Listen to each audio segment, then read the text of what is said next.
censé se jamais laisser rien interdire. Il est interdit d'interdire, disaient nos grands-parents dans les rues des années 60. C'est pourquoi il est fondamental de revoir cette notion d'interdiction. Et si on parlait plutôt de protection, en effet, plusieurs interdictions ont été mises en place au cours de l'histoire, tant au niveau des lois qu'au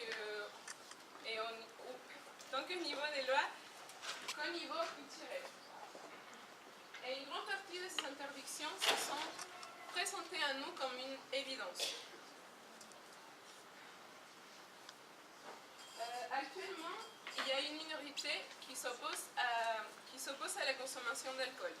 Et l'histoire nous a montré que c'est toujours les minorités qu'on a souvent ignorées qui ont toujours eu raison. Désormais, écoutons ces personnes. Protégeons-nous de ce fléau qu'est l'alcool. Qui seraient les plus concernés, les plus touchés par cela si ce n'est pas nous? Oui, nous, les jeunes. En effet, nous les jeunes, on est 93% à avoir déjà consommé de l'alcool et 69% à en boire régulièrement.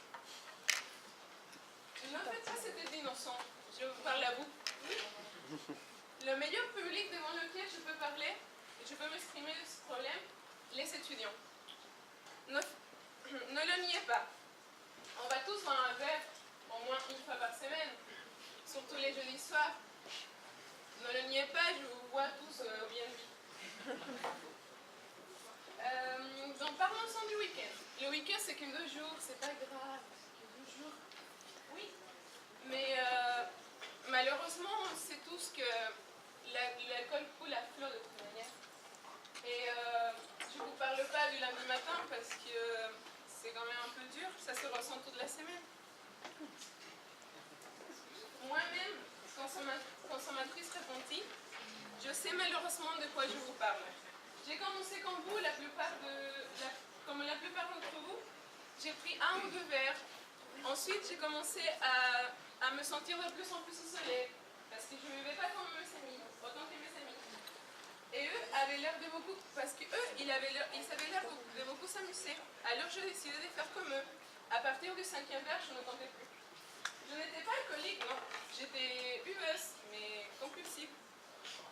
C'est un cercle vicieux. On boit pour s'amuser, on s'amuse pour boire.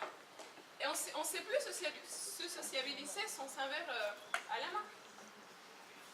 Et attention, pas n'importe quel genre d'alcool. Si tu ne bois pas de l'alcool fort, soit c'est parce que tu es une fille, donc une princesse, soit parce que tu es un petit joueur.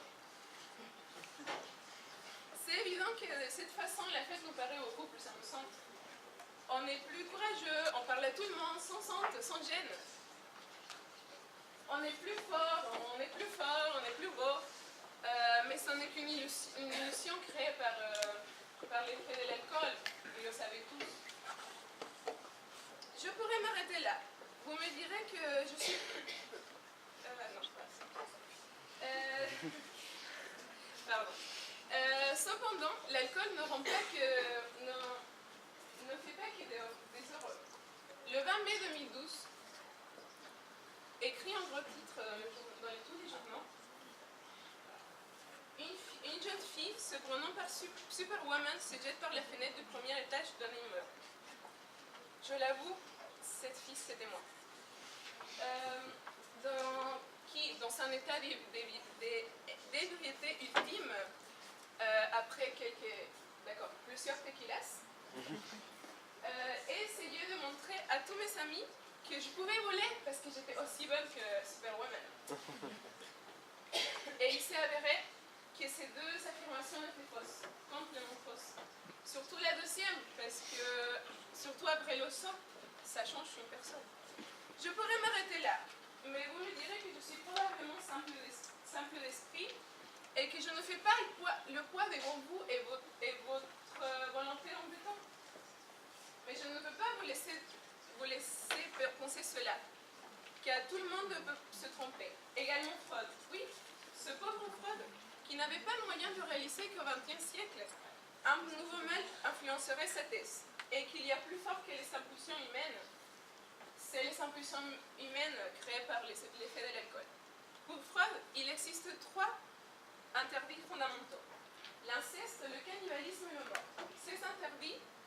humain existe pour différencier l'homme de l'animal.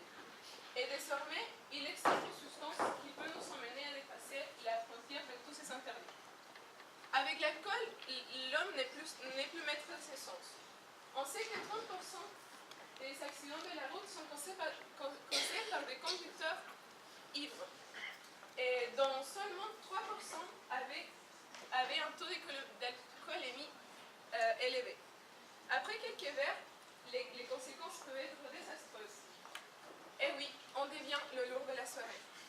Il est toujours là, ce lourd, on le connaît tous. En quelques soirées, n'importe quelle soirée, on peut le reconnaître à son ton de voix défiant tout décibel, les joues rouges et l'excès de bave. Il n'a plus de tenue, il guette toujours les verres des autres et peut se mettre nu à tout moment. Il n'a une manière de se démarquer des autres mâles de la même espèce. Je vois que vous vous sentez concerné. Si on l'approche brusquement, il peut mordre ou même cogner. 20 à 30% des actes violents ont été causés par des individus en état d'ivresse. Le cannibalisme, car il n'hésite pas à mordre, et le meurtre, car beaucoup d'accidents sont causés par eux, n'en sont plus de limites à ne pas franchir pour ce lourd. Et en général, qu'on soit lourd ou qu'on ne le soit pas, il n'y a plus de hiérarchie familiale qui tienne. Ne soyez pas choqués, cela peut arriver à tout le monde. Combien d'amis ou amis ES ont été considérés comme la sœur qu'on n'a jamais eue ou le frère qu'on n'a jamais eu? Le buveur, ça, il ne le sait pas. Qu'à 3 ou 5 verres après, les liens de fraternité ne sont plus les mêmes. Quand le lendemain, on se retrouve dans la même pièce, voire dans le même lit, il nous est de vous expliquer pourquoi. Toutes ces barrières franchies, que pouvons dire de plus si ce n'est pas que l'alcool fait ressortir notre instinct le plus animal? Hobbes appelle cela l'état de nature. C'est des clients ivres dans un bar qui ont inspiré Hobbes pour sa fameuse thèse, le Léviathan.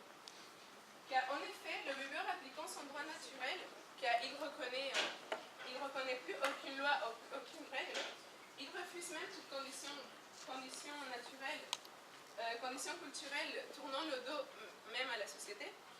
On en revient aux situations de chaos où les buveurs, et je nommé barbares, se font la guerre les uns aux autres. C'est ainsi qu'on renouvelle toute une société. On repart de zéro.